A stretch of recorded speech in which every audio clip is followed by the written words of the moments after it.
हैं कि जो कार्बन एटम है वो एक इकलौता ऐसा एलिमेंट है कि जो अपनी सेल्फ कैटिनेशन की प्रॉपर्टी के बिहाफ पे कई लंबी चेन अपनी बना सकता है अपने ही अदर सेम कार्बन एटम के साथ सेल्फ लिंक होकर के। और वो भी सिर्फ चेन नहीं बना सकता, चेन भी दो तरीके की बना सकता है कि लॉन्ग स्ट्रेट चेन भी बना सकता है और ब्रांच चेन भी बना सकता है। अब यहाँ से एक नया कॉन्सेप्ट निकल के आता है और वो कॉन्सेप्ट है हमारा आइसोमर्स का। तो अब ये आइसोमर क्या है इसके बारे में थोड़ा सा बात करते हैं। So hello everyone, my name is Suraj Sangania, the founder of SRJ group, welcome to our science channel SRJ science hub. तो देखो ये आइसोमर क्या है कि हम जो ये स्ट्रेट चेन की बात कर रहे हैं और ये जो ब्रांच चेन की बात कर रहे हैं, तो ब्रांचिंग में क्या होगा कि सपोज कीजिए आपका जो भी एक कार्बन का जो लॉन्ग चेन है, मान लो आपने 5 कार्बन एटम लिए। अब 5 के 5 कार्बन एटम्स आपने पूरे टोटल अगर एक स्ट्रेट चेन में लगाए तो ठीक है, कोई बात नहीं, एक लॉन्ग स्ट्रेट चेन बन गई। सपोज कीजिए आपने उस स्ट्रेट चेन में से आपने कोई भी एक सिंगल कार्बन एटम उठा के उस चेन के जो कि स्ट्रेट एक लाइन के फॉर्म में उसके ऊपर लगा दिया, जस्ट किसी भी कार्बन एटम के ऊपर या फिर नीचे लगा दिया, तो ब्रांचिंग हो गई ना वहां पे।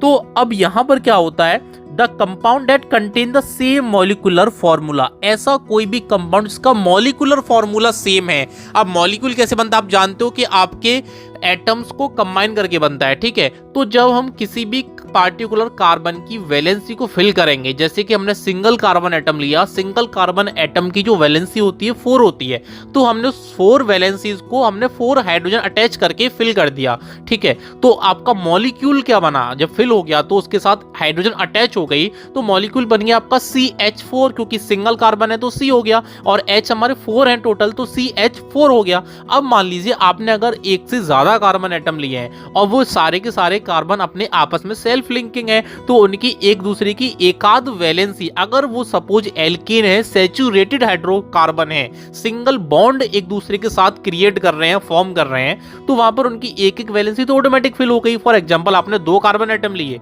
और दूसरे कार्बन एटम को पहले कार्बन एटम से अटैच कर दिया सिंगल बॉन्ड से। जब सिंगल बॉन्ड से अटैच कर दिया तो कार्बन का जो एक इलेक्ट्रॉन है वो उसके दूसरे सेल्फ कार्बन से ही लिंक हो गया, तो उसके 3 ही अब इलेक्ट्रॉन फ्री बचे ना, तो आपको केवल 3 हाइड्रोजन और चाहिए, ठीक है, उसको वैलेंसी को फुलफिल करने के लिए। तो यहां पर क्या होगा, आपके ऐसे जितने भी कंपाउंड हैं आइसोमर्स बनाने के लिए याद रखिएगा कि आपको always more than 2 carbon atom use करने होंगे, तभी तो आप उनको एक लॉन्ग स्ट्रेट चेन के अलावा ब्रांचिंग करके ऊपर नीचे या किसी भी दूसरी साइड में अटैच करके ब्रांचिंग कर पाओगे। और जब ब्रांचिंग कर पाओगे तभी वहां पर आइसोमर्स बनेंगे। आइसोमर्स क्या होता है कि आपके जितने भी कंपाउंड्स हैं उनका सेम मॉलिक्यूलर फॉर्मूला हो लेकिन स्ट्रक्चर अलग हो। अब यहां पर इसीलिए मैंने बोला आपको पहले कि स्ट्रक्चर अलग हो। क्यों अलग हो? क्योंकि जब आपके पास एक लॉन्ग चेन होगी कार्बन की, तभी आप किसी भी तीसरे, चौथे या 5वें या 6वें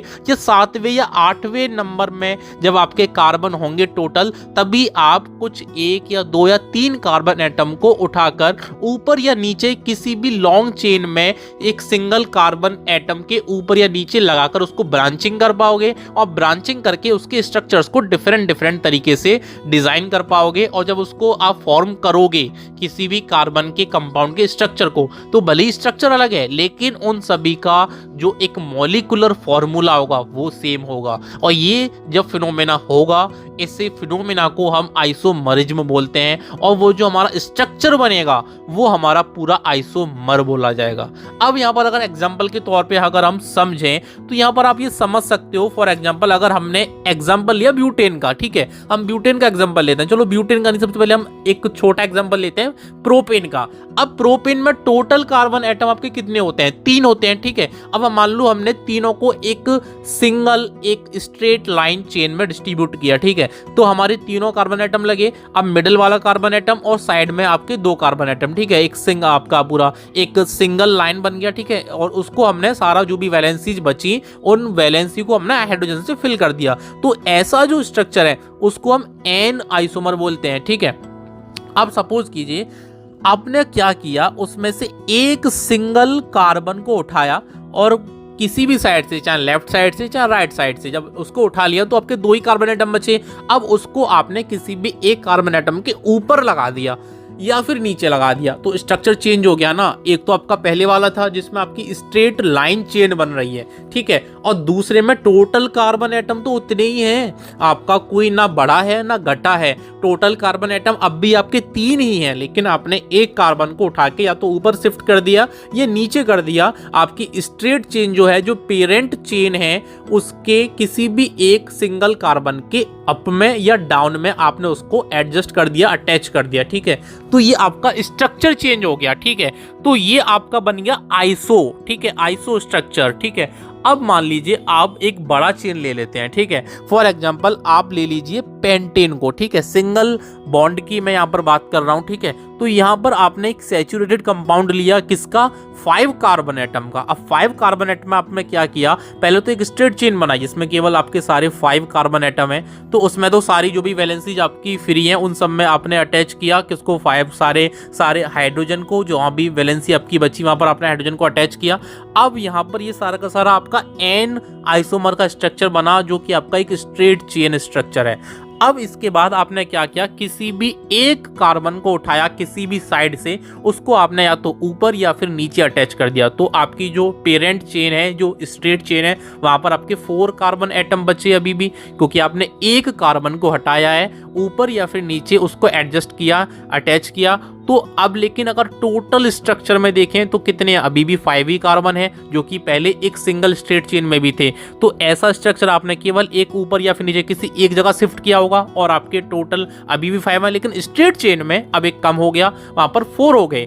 तो ये आपका आइसोपेंटेन बन गया। अब इसको और तोड़ते हैं, ठीक है। और अब हमने क्या किया, जो हमारी स्ट्रेट चेन है उसमें से एक और कार्बन उठा लिया, ठीक है। तो हमारी जो स्ट्रेट चेन थी अब वहां पर एक और कम हो गया, तो 3 कार्बन एटम तो हमारे अभी भी स्ट्रेट चेन में। अब हमने जो पहले वाले स्ट्रक्चर में कोई भी मान लो हमने ऊपर लगाया था, अब जो दूसरा कार्बन एटम उठाया उसको नीचे लगा दिया। अब जितनी भी हमारी फ्री वैलेंसीज बची वहां पर हमने हाइड्रोजन अटैच कर दिया। लेकिन हमारा याद रखिएगा अभी भी हाइड्रोजन कोई भी हमको ज्यादा या कम नहीं पड़ेगा, पड़ेंगे उतने ही। आप जब इसमें सिंगल बॉन्ड का यूज कर रहे हो, एल्कीन का कंपाउंड बना रहे हो, सैचुरेटेड कंपाउंड बना रहे हो, तो हमने जो आपको अपनी प्रीवियस पॉडकास्ट में इनके फॉर्मूले बताए थे, आप उसको जब पुट करके देखोगे तो हमारा नंबर ऑफ हाइड्रोजन एटम अभी भी उतने ही मिलेंगे। तो यहाँ पर वही चीज बताई गई कि आपकी जो स्ट्रक्चर है, अब जो आपका ऊपर नीचे दोनों तरफ लग गया, तो ये हमारा बन गया नियोपेंटेन। सबसे पहला स्ट्रेट चेन वाला था जो कि हमारा एन पेंटेन था, जिसमें हमने दूसरे वाले में केवल एक को उठाया था और स्ट्रेट चेन में 4 कार्बन एटम थे, वहां पर हमारा आइसोपेंटेन हो गया। और जो हमारा सबसे लास्ट में जिसमें हमने ऊपर नीचे दोनों पर लगा दिया और बीच में जो हमारी पेरेंट चेन आ गई वो हमारी अब 3 कार्बन एटम की हो गई, तो ये हमारे नियोपेंटेन हो गया, ठीक है। हमारा डिजाइन जो स्ट्रक्चर है वो चेंज हो गया, लेकिन मॉलिक्यूलर फॉर्मूला अब भी वही है, टोटल कार्बन एटम उतने ही है 5 जो पहले थे, बस अब हमने उनको ब्रांचिंग कर दिया। तो ये जो सारा फिनोमेना है ये हमारा बोला जाता है आइसोमरिज्म, और ये जो हमारे सारे स्ट्रक्चर बने ये हमारे बोले जाते हैं आइसोमर। तो इसमें क्या होता है, हमारा सेम मॉलिक्यूलर फॉर्मूला होता है, लेकिन हमारा जो स्ट्रक्चर है वो डिफरेंट होते हैं, ठीक है। तो ये इनकी बहुत बड़ी खास बात है, और इसके अंदर हमारी डिफरेंट फिजिकल प्रॉपर्टीज भी होती हैं। फॉर एग्जांपल जो हमने आपको पहले ब्यूटेन के भी बताए, एन ब्यूटेन की अलग प्रॉपर्टीज होंगी, आइसो ब्यूटेन की अलग प्रॉपर्टीज होंगी, लेकिन प्रॉपर्टीज भी कौन सी, फिजिकल प्रॉपर्टीज, याद रखिएगा, ठीक है। अब इसकी आपकी जो और भी कुछ कैरेक्टरिस्टिक्स हैं वो ये है कि इन सभी स्ट्रक्चर्स का डिफरेंट मेल्टिंग पॉइंट और बॉइलिंग पॉइंट भी होगा। तो अगर देखा जाए एक हायर यूजेस पे हमारे जो भी ये आइसोमर्स बनते हैं ये एक डिफरेंट यूजेस के लिए भी बनाए जाते हैं, जो कि हमारे लिए इंपॉर्टेंट है। तो याद रखिएगा इनकी फिजिकल प्रॉपर्टीज भी होंगी डिफरेंट, इनकी केमिकल प्रॉपर्टीज भी होंगी डिफरेंट, इनका मेल्टिंग और बॉइलिंग पॉइंट भी होगा डिफरेंट, और स्ट्रक्चरल फॉर्मूला भी डिफरेंट होगा। ये बहुत मोस्ट इंपॉर्टेंट बात है, इसको याद रखिएगा। स्ट्रक्चरल फॉर्मूला बोला मैंने, मॉलिक्यूलर फॉर्मूला सेम क्यों है, क्योंकि टोटल कार्बन एटम तो उतने ही यूज हो रहे हैं जितने आपने पेरेंट चेन में लिए। अब आपने बाकी जब लॉन्ग चेन बनाई है, ज्यादा कार्बन एटम यूज किए हैं, तो अब बस आपने उनको शिफ्ट ही तो किया। याद रखिएगा कि डबल कार्बन एटम, जब आप 2 कार्बन एटम लोगे तो शिफ्ट करोगे कहां, तो कम से कम 2 से ज्यादा ही होंगे, 3 carbon atom, 4 carbon atom, 5 carbon atom या फिर उससे ज्यादा, तभी आप उनको शिफ्ट कर पाओगे इधर उधर ऊपर नीचे या कहीं पर भी, तो तभी वो आइसोमर्स बनेंगे। तो ये इनकी मोस्ट इंपॉर्टेंट कुछ प्रॉपर्टीज थी और यही हमारे होते हैं आइसोमर्स, और जो इनके स्ट्रक्चर्स होते हैं वो आइसोमर्स हो गए और इस पूरे फिनोमेना को हम आइसोमरिज्म बोलते हैं। So thank you everyone.